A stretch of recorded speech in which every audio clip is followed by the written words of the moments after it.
Ben decided to keep an eye on Claire to prevent him and his buddies from doing anything stupid. You know, bros are always troublemakers. The FBI quickly sealed off the rob bank, but thanks to the robbers using bleach to wipe the scene clean, the police found nada. However, during the police questioning, Claire didn't dare to mention seeing the robbers' tattoos out of fear of retaliation.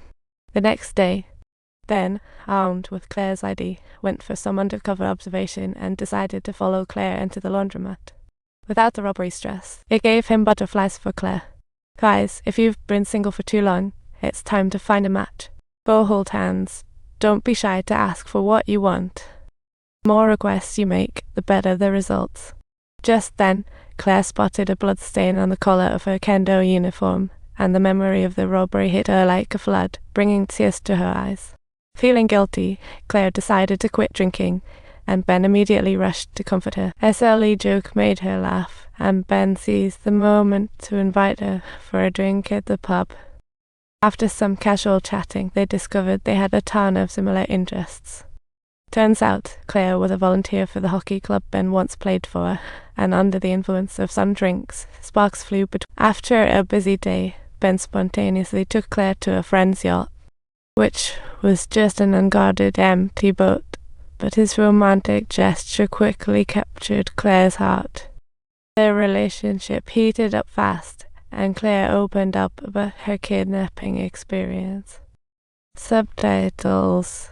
This left Ben feeling remorseful and trembling uncontrollably.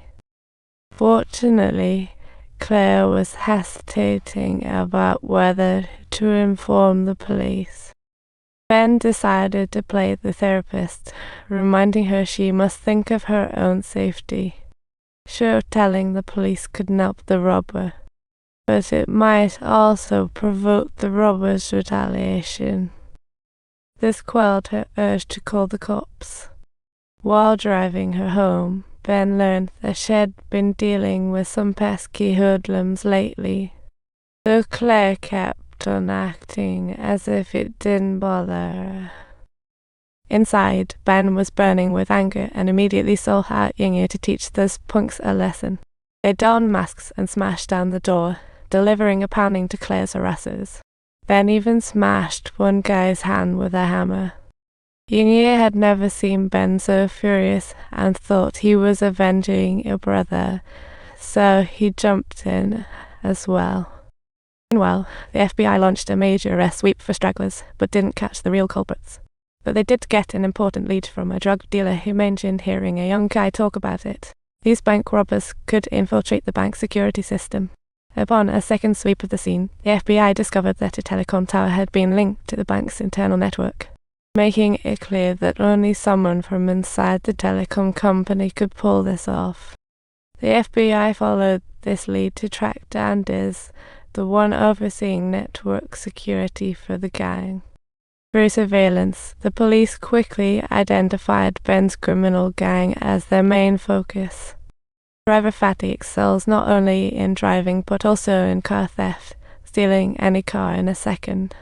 The second in command, Yinyin, was a beefy guy with a short fuse who did 9 years for murder at 18, merely for not liking the guy. And Ben, once a local hockey star, saw his career cut short because of a brawl with seagulls. But he was sharp-minded and highly streetwise, masterminding all their heists.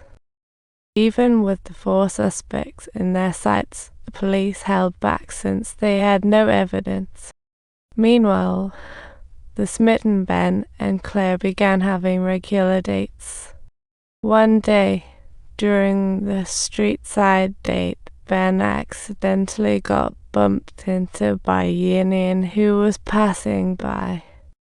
Seeing Yinyin's confused face, Ben's heart dropped as he was about to rush Yinyin away, but Claire returned right then. Subtitles, so Ben had no choice but to introduce Claire awkwardly.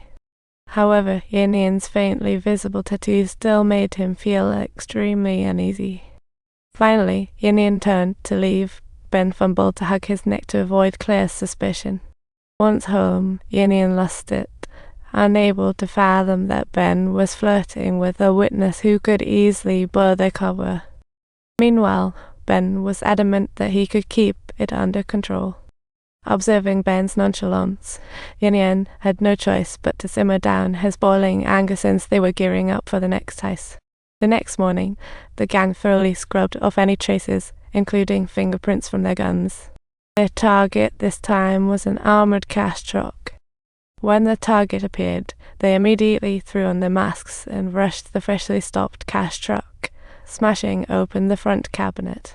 After quickly stuffing bundles of cash into their bags, Yan suddenly noticed the driver was MIA.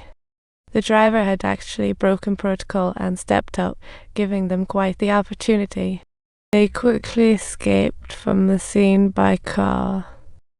Caption: a patrolling police car swiftly locked onto them, and Fatty stepped in the gas, skidding the car into a narrow alley.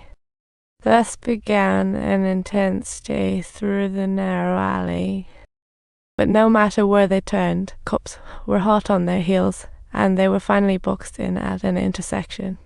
With nowhere to run, the trio fought back against the police, quickly overpowering the first officers to arrive. They then executed a slick drift to escape the police's encirclement. But the backup police cars relentlessly chased after them, just when Fatty managed to drift the car into a side street. Just as they arrived with the getaway vehicle, they quickly jumped out of the car, with Yan providing cover fire for everyone, while Ben was pouring the prepared gasoline into the rig. After tossing in a lighter to ignite it, they used the explosion to create a fiery shield and swiftly hopped into their getaway car. Drifting against traffic on the main road, they finally escaped the city before the blockading police arrived. Subsequently, they parked their car in a secluded spot on the outskirts. As they grabbed the ill-gotten cash to leave, a police car parked across the street, silencing the whole block. After a few seconds of awkward eye contact, the cops, not wanting to be heroes today, quietly turned around. The four quickly swapped vehicles and narrowly completed the heist. Just like before, the FBI still hadn't found any evidence, forcing them to rethink their strategy. So, they brought in Ben and his crew back to the station. Congratulations, you made it through this bust. Don't forget to subscribe to our channel.